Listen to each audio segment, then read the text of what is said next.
इस बंदे ने भले ही कम सजदे किए हों, मगर हर सजदा उसके आंसुओं और सच्चाई से भरा हुआ था। इसने जब मेरे नाम से दुआ की तो उस दुआ में कोई दिखावा नहीं था। यही फर्क है और यही वजह है कि इसका नाम मेरे दरबार में सबसे ऊंचा गूंज रहा है।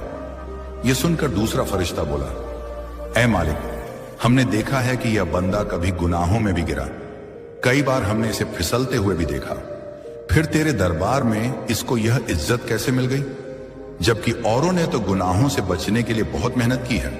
अल्लाह ने फरमाया, हाँ, यह गुनाहों में गिरा, मगर हर बार गिरने के बाद यह टूटा हुआ दिल लेकर मेरी तरफ लौट आया। इसकी तौबा झूठी नहीं थी। इसकी आंखें रातों के सन्नाटे में उठती थीं और अर्श तक पहुंचती थीं। मैं अपने किसी भी बंदे को उसकी गलती से नहीं परखता, बल्कि उसकी तौबा से परखता हूं। और यह बंदा हर बार लौटकर मेरी मोहब्बत को साबित करता रहा। फरिश्तों ने यह सुनकर एक दूसरे को देखा और उनके चेहरों पर नूर की लकीरें फैल गईं। उनमें से एक ने कहा, ए मालिक, अगर तेरी रहमत इतनी वसी है तो फिर कौन है जो तेरे दर से मायूस लौटेगा? अगर तू गिरने वाले को भी उठा लेता है तो फिर किसे डर होना चाहिए? अल्लाह ने मुस्कुराहट जैसी रहमत भरी आवाज में कहा, मेरा दरबार कभी किसी के लिए बंद नहीं होता। जो मुझे याद करता है उसका नाम मैं अपनी रहमत से बुलंद करता हूं।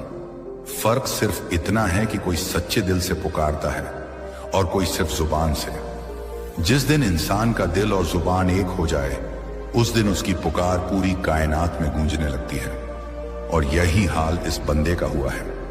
अब फरिश्तों को यह समझ आने लगा कि तुम्हारे नाम की गूंज एक पैगाम है, सिर्फ तुम्हारे लिए नहीं बल्कि पूरी इंसानियत के लिए।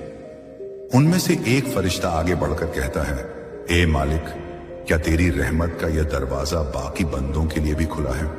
क्या कोई और भी तेरे दरबार में इसी तरह बुलंद हो सकता है? अल्लाह ने जवाब दिया, हाँ बिल्कुल।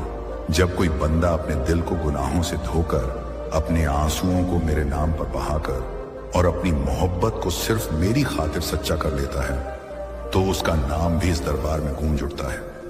तुम फरिश्ते देख रहे हो कि यह नाम 5 दिनों से गूंज रहा है, मगर कल को कोई और भी हो सकता है जो अपनी सच्चाई से इस मुकाम तक पहुंच जाए। इस जवाब के बाद महफिल में खामोशी छा गई।